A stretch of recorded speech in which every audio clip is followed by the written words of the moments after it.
Okay, ipakita natin kung gaano kabilis ang boot up ng isang max settings, naka max settings at saka naka max upgrade na kahit pasabihin mo siyang Celeron lang, quad core naman.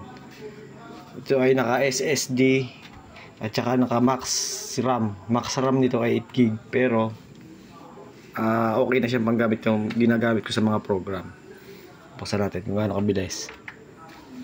Power, yun, may power na 1001, 1002, 1003, 1004, 1005, 1006, 1007, 1008, 1009, 1010, 1011, 2012, 2013, 2014, yun, boot up na.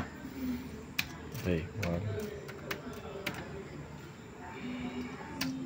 bukas na, pwede ko na agad gamitin. Yan.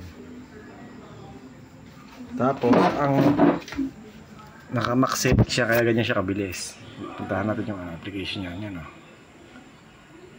punta tayo sa about.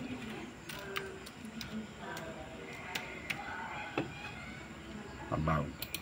Yan. Kaya siya naka-max settings. Naka-SSD 8GB RAM. Tapos SSD at saka naka ano na siya, naka SSD tapos 8GB RAM. Yun ang max settings nito. Hindi na kayang isagad. Tapos naka Windows 10 Pro, Windows 10 Pro 22H. Sagad na rin yung kanyang update. Wala na siyang update.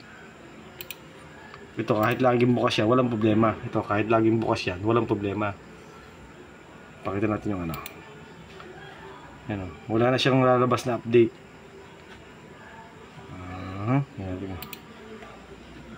Sagad na yan, kahit laging bukas ka, wala nang problema yan. Nag-update na lang dyan, kaya hindi siya bumabagal ay yung kanyang antivirus na lang nag-update. Hindi na wala na siya ina-update. Sagad na. Windows 10 22H. Yan yung ano niya, tingnan. Ayan.